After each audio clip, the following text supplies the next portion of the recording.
monde, alors j'ai essayé de vous résumer tant bien que mal les points clés de l'enquête parlementaire menée par Meyer Habib et je me suis permis de faire quelques commentaires parce que vraiment ça me fout hors de moi. Je vous laisse regarder. A cependant considéré que la consommation de cannabis avait été délibérée et volontaire et que le sujet avait donc contribué lui-même à l'apparition de son trouble mental et ne pouvait donc être exonéré de toute responsabilité. Donc voilà, là ce qu'il nous dit concrètement, t'as fumé un joint, t'es responsable. Maintenant le policier. Les cris de Sarah Halimi, vous les entendez comment ? Moi, j'entends des cris. C'est même pas de. Dont je me rappelle, ce sont des cris du monsieur, des voix du monsieur. C'est-à-dire que tout le monde l'appelle, tout le monde lui dit qu'il y a une femme qui est en train d'hurler, et lui, de manière étonnante, il dit que lui, il entend des cris de monsieur. Why not ? Mais vous Je n'ai pas entendu des appels au secours, si c'est ce que vous me demandez. Je n'ai pas entendu d'appel au secours. Donc, c'est-à-dire que si demain il vous arrive quelque chose, c'est que vous tombez sur un policier comme ça, pensez bien à crier au secours, parce que sinon il va pas penser à venir, il va vous entendre hurler. Si vous êtes une femme, il va penser que c'est un monsieur. Et ensuite, vous n'avez pas crié au secours. Moi, je suis pas venu, on n'a pas dit au secours. Moi, je ne réagis que au secours. C'est-à-dire que le mec a un réflexe pavlovien, quoi. Il entend au secours, il y va, sinon il y va pas. C'est incroyable. Vous n'entendez pas aucune femme hurler ? Non, non. J'entends un monsieur, j'entends des bruits de voix, j'entends pas les cris de Madame Halimi. Et Thiéman Diarra, le père, vous jette alors un trousseau de clés sur lesquelles se trouve un pass vigique pour accéder à l'immeuble et 2 clés, dont celle de son domicile. Mais non, j'ai pas eu le réflexe d'ouvrir la porte, que je n'ai pas senti la nécessité. Ah, hurle, lui il entend personne. On dit pas au secours. Et puis maintenant on lui jette les clés. J'ai un passe vigique, ça hurle à l'intérieur.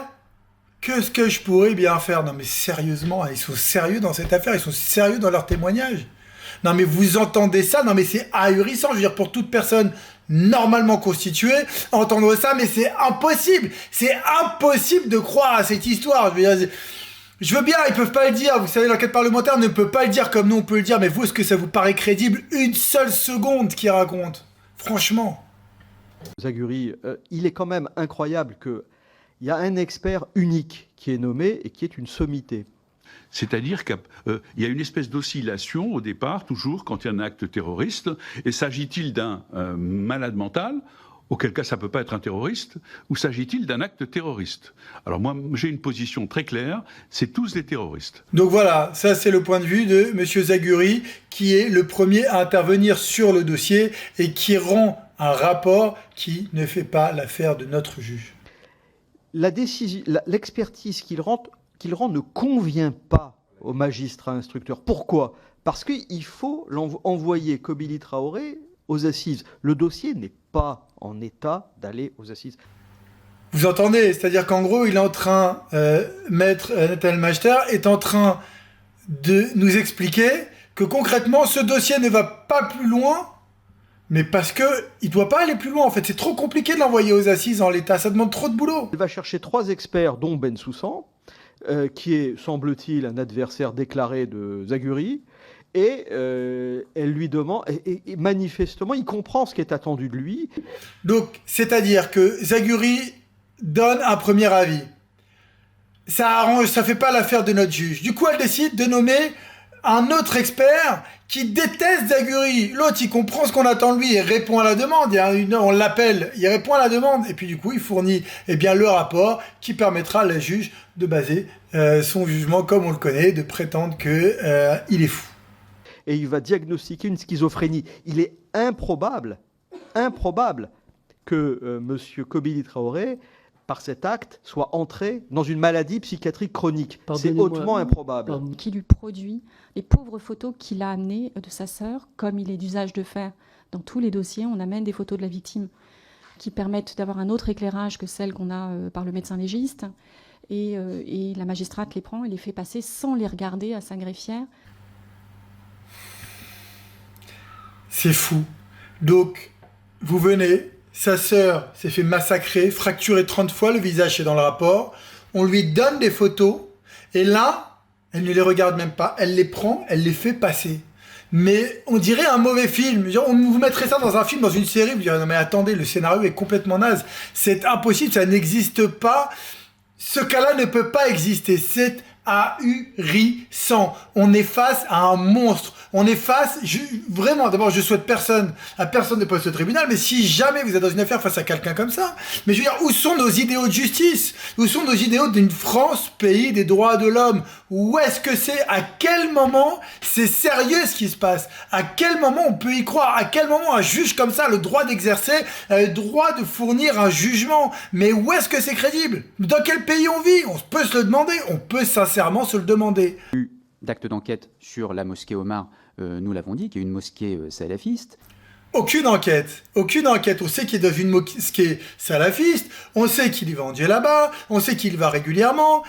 Zéro enquête là-dessus. Déduire de ces éléments. Qu'est-ce qu'on peut déduire? Le garçon rentre chez les Diarra. Il dit au fils, calme ton père, il n'y a rien. C'est-à-dire rien qui vous concerne. Et puis il leur conseille certainement gentiment d'aller dans leur chambre. Donc il est dans quelque chose de délirant, on est d'accord, il est dans une bouffée délirante, mais il va gentiment demander au Diarra, les voisins par chez qui il passe pour aller chez Sarah, d'aller gentiment dans la chambre. S'il vous plaît, ça vous concerne pas. Donc s'il dit que ça les concerne pas, c'est qu'il sait déjà qui ça concerne. Il n'y a pas de préméditation. Qui y croit? Vous y croyez, vous, à ça? Il se change comment? Il met un slip propre. Il met peut-être des chaussettes propres. Il met un pantalon propre et un t-shirt propre. Autrement dit, il accomplit une séquence rituelle, classique, qui est la séquence rituelle de celui qui s'apprête à rejoindre le Créateur. Voilà. Donc il est fou, mais il fait quand même tout le rituel. J'ai coupé un peu la scène, mais il fait quand même tout le rituel, parce qu'il se dit, peut-être que ce soir je vais me faire buter, peut-être qu'on va aller auprès du Créateur, tu vas aller en enfer, voilà où tu vas aller. Et encore, il n'y a pas été parce qu'il est tombé sur une juge sympa, donc maintenant il a une vie détente en hôpital psychiatrique. D'ailleurs, on va apprendre des choses très intéressantes là-dessus prochainement. Vous a jugé possible la présence de Traoré, justement, à la reconstitution des faits. Il a jugé possible, sous réserve d'un avis psychiatrique. C'est lui qui le donne. Non, il ne l'a pas donné. Il a dit, là, au moment où je l'examine, la reconstitution risque d'entraîner une rechute délirante.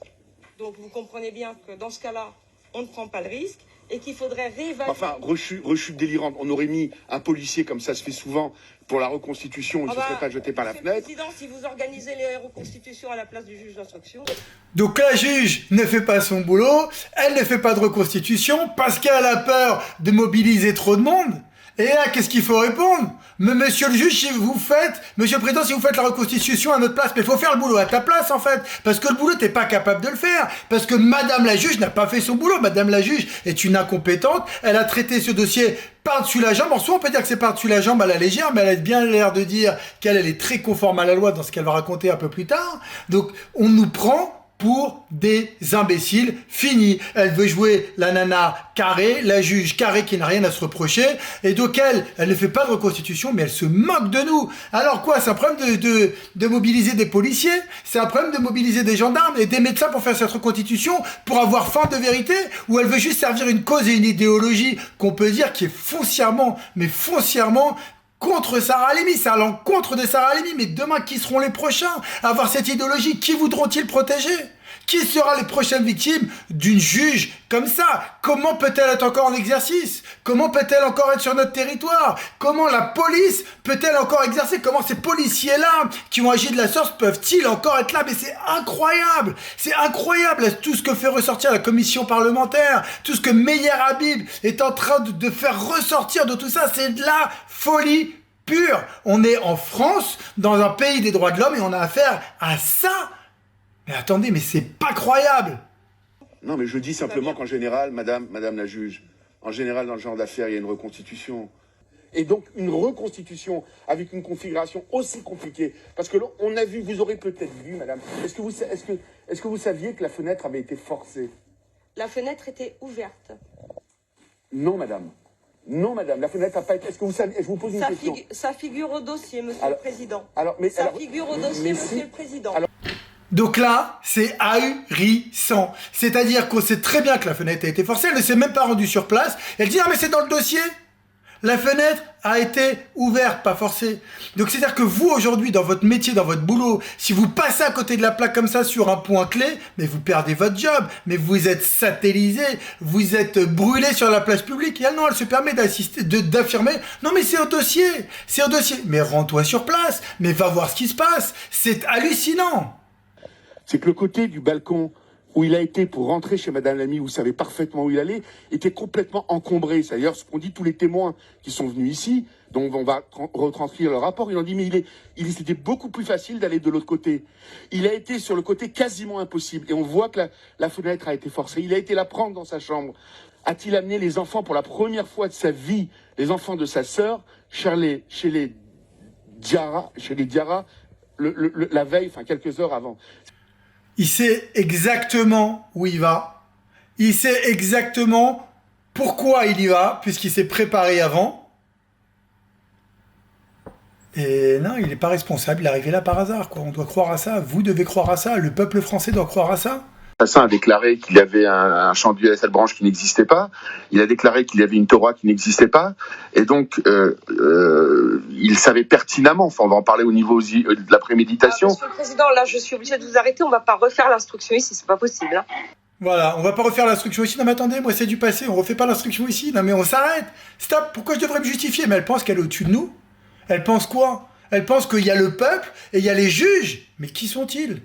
Mais à quel moment ça tient, ce raisonnement? Je mets pas dans le même sac tous les juges, mais c'est pas possible d'avoir quelqu'un comme ça. C'est une question qui se pose. Est-ce que vous l'êtes posée? Monsieur le Président, l'instruction est aujourd'hui terminée, donc on ne va pas la refaire aujourd'hui. C'est pas possible. C'est interdit par la loi, par la séparation des pouvoirs, par l'autorité de la chose jugée. Donc je ne répondrai pas à la question. Par l'autorité de la chose jugée. Donc c'est-à-dire qu'aujourd'hui, elle se plaint. Non mais attendez, moi c'est fini. Moi ça y est, c'est derrière. Attendez quoi, j'ai merdé? Ah bon, je dois aujourd'hui, quoi, me justifier d'un travail exécrable que j'ai fourni, d'une justice qui n'est pas rendue, de quelqu'un qui est censé représenter l'État, et non, on est censé s'asseoir là-dessus. Bon bah l'affaire est jugée. Bon bah c'est bon, on s'arrête là. Non mais attendez, puis elle finit avec une terminologie. Là, dans ce cas-là, comme dans le cadre de l'autre rapport de M. Zagouri, du docteur Zagouri, de ne pas suivre sa recommandation. Ce que je peux comprendre, puisqu'un juge n'est pas lié par un avis expert. Mais voilà, Donc, s'agissant de cette reconstitution, effectivement, le docteur Zagouri ne dit pas que c'est impossible. Il dit que ce sera extrêmement compliqué. Il faut savoir comment on organise une reconstitution. On mobilise un service pénitentiaire, on mobilise dans le cas de Traoré des infirmiers, on mobilise un service d'ordre, on mobilise les experts. C'est un énorme travail. Pour quel bénéfice? Pour quel bénéfice? Pour quel bénéfice on va mobiliser tous ces gens-là? Pour le bénéfice de la vérité, pour le bénéfice de la justice. Voilà pourquoi, pour qu'on tienne droit dans nos bottes par rapport aux valeurs de la République française. Bon voilà, j'ai essayé de résumer au mieux cette enquête parlementaire et je me suis permis de livrer mon avis, bien entendu, brut de décoffrage comme d'habitude, on ne va pas faire semblant. Donc n'hésitez pas à livrer le vôtre en commentaire. Bien entendu, si vous aussi, vous souhaitez participer à l'action, je vous invite à envoyer une lettre au président de l'Assemblée nationale. Je vous communiquerai l'adresse sur le groupe Facebook Agissons pour Sarah Halimi, et dites-lui que vous aussi, vous soutenez cette enquête parlementaire et son président, Meyer Habib. Et enfin, même si les chances sont infimes d'avoir une réouverture du procès, je souhaite de tout cœur que les valeurs de la République, que l'idée qu'on se fait de la justice finira par briller. Je vous dis à très bientôt.